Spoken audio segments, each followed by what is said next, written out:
Hello दोस्तों, कैसे हो आप सब लोग। आई होप आप सब लोग अच्छे होंगे। आज है 29 नवंबर 2024 और जो लोग मेरे चैनल पर नए हैं मैं उनको यह बता दूं कि अभी तक मुझे 16 मंथ्स हो चुके हैं इन्वेस्टमेंट करते हुए और मेरा गोल है म्यूचुअल फंड से फर्स्ट 1 करोड़ कमाने का। मैं इस चैनल पर अपने म्यूचुअल फंड पोर्टफोलियो के डेली अपडेट शेयर करता हूं, तो चैनल को अभी तक आपने सब्सक्राइब नहीं किया है तो तुरंत सब्सक्राइब कर लें।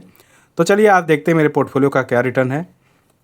तो दोस्तों यहाँ पर जैसा कि आप लोग स्क्रीन पर देख सकते होंगे, अभी तक मैंने जो इन्वेस्ट किया है जितना रुपए, वो 24,88,000 मैंने इन्वेस्टमेंट किया है, जिसकी आज की डेट में करंट वैल्यू है 26,97,000। जो मेरा टोटल प्रॉफिट है अभी तक का वो है 2,14,000।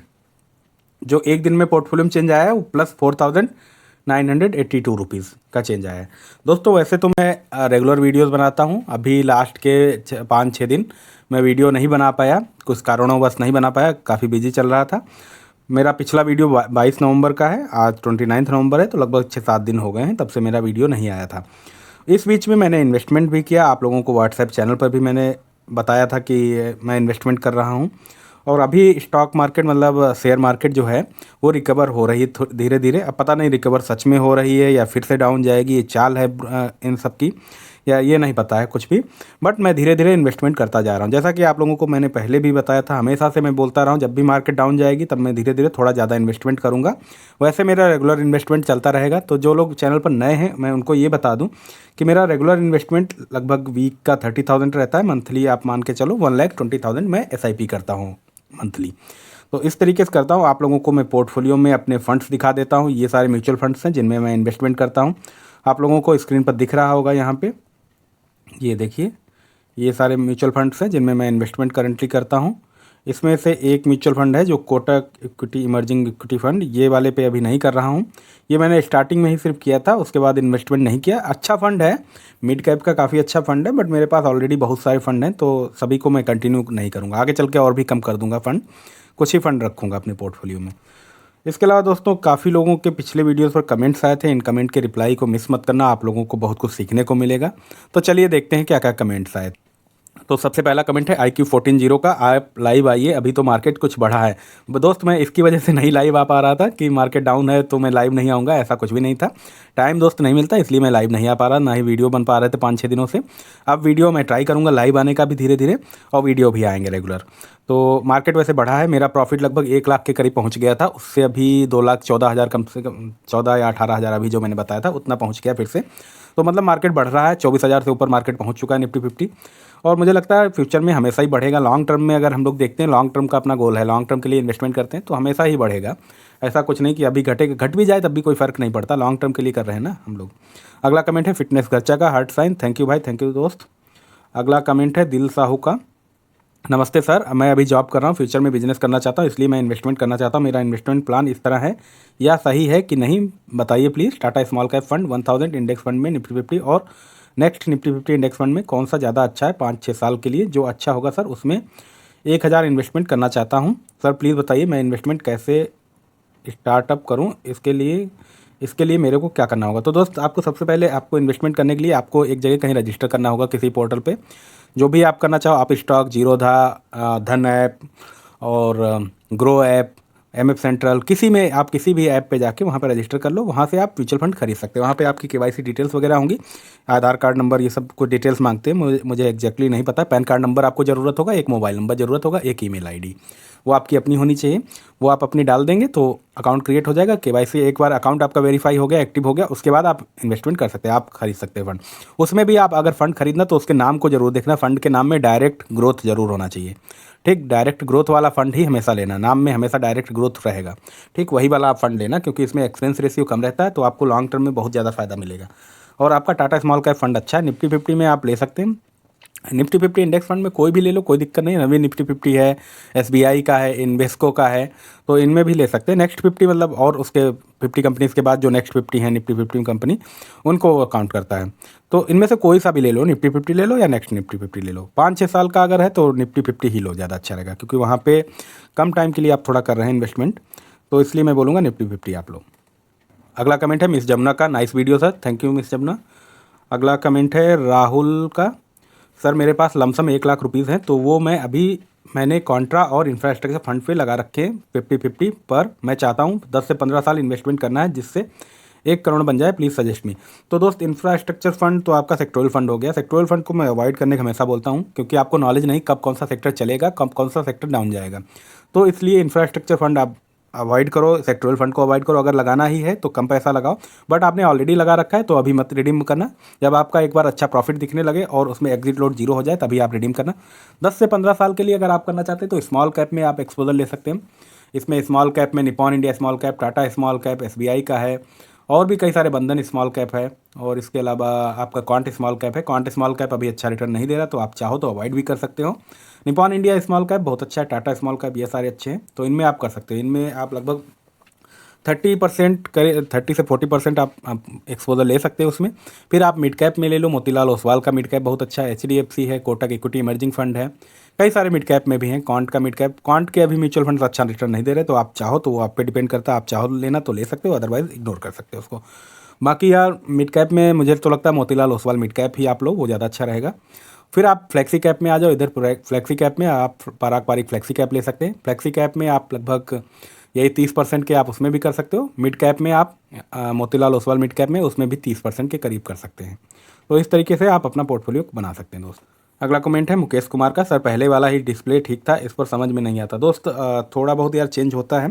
पहले मैं ग्रो ऐप में दिखाया करता था, अभी 2 पोर्टफोलियो हैं तो दोनों को अलग अलग दिखाने में काफ़ी ज़्यादा मतलब वीडियो लंबा हो जाता है, इसलिए मैं एक ही पोर्टफोलियो दिखाने की कोशिश करता हूँ। इस ऐप से जो अपना वैल्यू रिसर्च ऐप है इस पर ट्राई करता हूँ। अगर कुछ समझ में नहीं आता तो मुझे बताओ, मैं ट्राई करूँगा उसको और क्लियर करने की, और मैं देखता हूँ इसका अल्टरनेट ऑप्शन कुछ अगर होता है तो मैं फिर उस पर बना के देखूँगा। आपको वीडियो अच्छा दिखना चाहिए, बस समझ में आना चाहिए सब कुछ, यही एम है चैनल का। अगला कमेंट है लक्ष्मीकांत चतुर्वेदी का, मेरी एज 23 ईयर्स है। I want to start SIP with 3000 पर month for 10+ years with 10% plus per year inflation, बिना किसी एजेंट एंड फंड हाउस के। कहाँ करूँ, कैसे करूँ सर बताएं प्लीज़। तो फंड हाउस तो आपको होगा ही, fund house, mutual fund house नहीं होगा तो जो AMC होती है वो तो होना ही, जिसमें आप इन्वेस्टमेंट करो वो तो होगी। एजेंट आप नहीं लेना, एजेंट का आप डायरेक्ट म्यूचुअल फंड लेना। आप कई सारे प्लेटफॉर्म हैं जहाँ से मैंने अभी बताया, कई सारे प्लेटफॉर्म हैं, जीरोधा, अप स्टॉक, धन और ग्रो और MF सेंट्रल, ऐसे कई सारे अपने प्लेटफॉर्म हैं जहाँ पे आप डायरेक्ट म्यूचुअल फंड खरीद सकते हैं। डायरेक्ट नाम में देख लेना, डायरेक्ट ग्रोथ होना चाहिए नाम में सभी म्यूचुअल फंड्स के, वही वाला आप खरीदना, रेगुलर वाला आप मत खरीदना। और इसमें क्या होगा, आपका 3000 रुपये का आप SIP करना चाहते हैं 10 साल के, 10 से ज़्यादा साल के लिए, तो आप इसमें कर सकते हैं, ऐसा कर सकते हैं। स्मॉल कैप आप ले लो, टाटा स्मॉल कैप या निपॉन इंडिया स्मॉल कैप, 1 से 1500 रुपये आप उसमें डाल दीजिए। फिर आप मोतीलाल मिड कैप ले लीजिए, उसमें भी आप लगभग 1000 रुपये डाल दीजिए। फिर आप तीसरे नंबर पे आप पराग पारिक फ्लेक्सी कैप या JM फ्लेक्सी कैप या क्वांट फ्लेक्सी कैप, पराग पारिक का आप ले लोगे, ज़्यादा सेफ रहेगा, रिस्क कम रहता है, तो उसमें भी आप लगभग 1000 रुपये डाल दीजिए, 1500 जो भी आपके पास हो, उसमें 3000, इस तरीके से आप 3000 का मंथली आप बना सकते हो। लॉन्ग टर्म के लिए आप कर रहे हैं इसलिए मैं निफ्टी 50 में नहीं बोलूँगा, तो ये पराग पारिक आपका रिस्क बैलेंस कर लेगा। लेकिन आपको ध्यान ये रखना होगा दोस्त कि अगर मार्केट डाउन जाए तो आपको डरना नहीं है, अगर आपका पोर्टफोलियो नेगेटिव भी पहुंच जाए तब भी आपको डरना नहीं है। आप मेरे पुराने वीडियो देखो, कितना ज़्यादा प्रॉफिट हो रहा था, अभी कितना कम हो गया था, बीच में तो 1 लाख तक पहुंच गया था, अभी 2 लाख से ऊपर प्रॉफिट पहुंच चुका है फिर से। अगला कमेंट है ट्रॉलर का, मुझे जहां तक लग रहा है कि अगले 4 से 6 महीने में आपका ये वैल्यू 40 से 50 लाख का हो जाएगा। दोस्त थैंक यू इसके लिए, मैं तो चाहता हूँ 40 से 50 लाख का हो जाए। हाँ, मैं थोड़ा ज़्यादा इन्वेस्टमेंट अभी कर रहा हूँ क्योंकि मार्केट डाउन है, तो इस अपॉर्चुनिटी का बेनिफिट लेने के लिए मैं धीरे धीरे इन्वेस्टमेंट कर रहा हूँ, तो इसीलिए ज़्यादा इन्वेस्टमेंट इस टाइम जा रहा है। और मैं चाहता हूँ कि हाँ हो जाए, ऐसा ही हो जाए, आपका आपने जो कहा वैसा ही हो जाए यार दोस्त, जो कि लॉन्ग टर्म में अच्छा रिटर्न मिलेगा। जब ज़्यादा इन्वेस्टमेंट होगा तो ज़्यादा रिटर्न भी मिलेगा, वही मैं चाहता हूँ दोस्त। तो थैंक यू फॉर कमेंट। अगला कमेंट है एनिमेटेज का, निफ्टी 500 मोमेंटम 50 इंडेक्स ले सकते हैं, मेरे पास ऑलरेडी 5 फंड है, SIP 20,000 की चल रहा है, ले सकते हैं, अच्छा फंड है, कोई दिक्कत नहीं है। रेड बीन का कमेंट है, मुझे 1,20,000 इन्वेस्टमेंट करना है लमसम अगले 10 साल के लिए, इंडेक्स फंड और फ्लेक्सी कैप में, कैसे और कितना, प्लीज़ रिप्लाई। 1,20,000 आपको इन्वेस्टमेंट करना है 10 साल के लिए, तो आप इसमें फ्लेक्सी कैप ले लो, फ्लेक्सी कैप में ज़्यादा ले लो।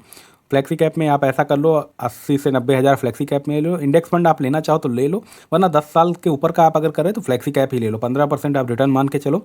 अगर थोड़ा और आप रिस्क लेना चाहते हैं तो मिड कैप में भी ले सकते हैं, स्मॉल कैप में भी थोड़ा थोड़ा ले सकते हैं। मिड कैप में वही फंड अपने बता रखे मोतीलाल ओसवाल मिड कैप, वरना आप फ्लेक्सी कैप में पारंपरिक फ्लेक्सी कैप ले लो 10 साल के लिए, वो अच्छा फंड है, वहाँ पे आप पूरा भी इन्वेस्टमेंट कर सकते हो, वरना चाहो 80 से 90 हज़ार पारंपरिक फ्लेक्सी कैप।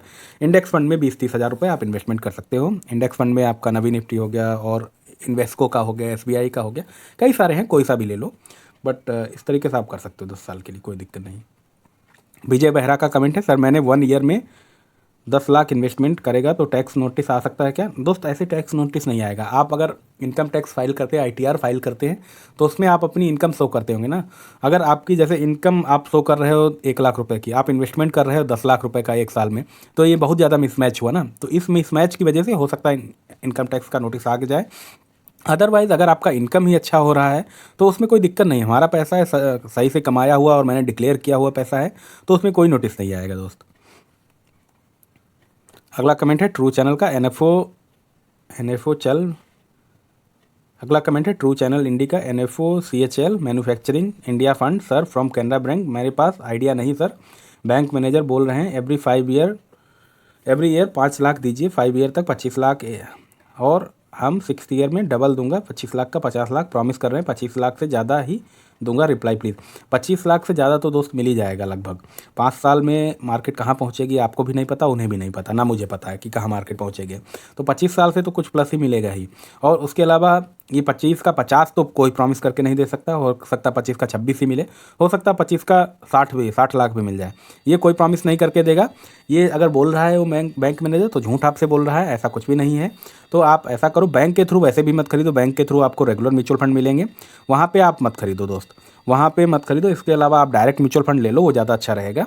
वहाँ पे आपका एक्सपेंस रेशियो, ब्रोकर चार्ज भी नहीं लगेगा, एक्सपेंस रेशियो कम लगेगा। तो बैंक के झांसे में ना आओ, बैंक अपना कमीशन लेने के चक्कर में आपको बेच रहा है इस तरीके का। ठीक दोस्त, अगला कमेंट भी आप ही का है, please review Canara CHL India manufacturing fund sir. दोस्त इसको मत खरीदो आप, मैं बोल रहा हूँ इसको मत खरीदो। आपको खरीदना ही है तो पुराने म्यूचुअल फंड ऑलरेडी अपने पास बहुत अच्छे हैं, उनको आप खरीदो। ये नया फंड NFO जो आया है इसको मत खरीदो, और बैंक के थ्रू तो बिल्कुल मत खरीदना, आप डायरेक्ट खरीदो। और म्यूचुअल फंड के नाम में डायरेक्ट ग्रोथ हमेशा देख लेना दोस्त। अगला कमेंट है दिनेश कुमार का, जय माता दी सर। जय माता दी भाई आपको भी। अनिल कुमार क्या यादव का कमेंट है, धन्यवाद सर, थैंक यू यार, thank you for your support. Official plumber का कमेंट है, good job sir, thank you दोस्त, thank you for your comment. तो आप लोगों को मैं ये बता दूं कि आपके पोर्टफोलियो या कमेंट्स पर मेरे सारे पर्सनल व्यूज़ हैं। आप कोई भी इन्वेस्टमेंट करने से पहले अपने फाइनेंशियल एडवाइजर से जरूर राय ले लें। आप लोगों का इस चैनल पर बहुत सपोर्ट और प्यार मिल रहा है, ऐसे ही अपना सपोर्ट दिखाते रहिए इस चैनल को। आज के लिए इतना ही। अगर आप चैनल पर नए हैं तो चैनल को सब्सक्राइब करें, लाइक करें और ज़्यादा से ज़्यादा वीडियो को शेयर करें। Thank you, bye bye, take care.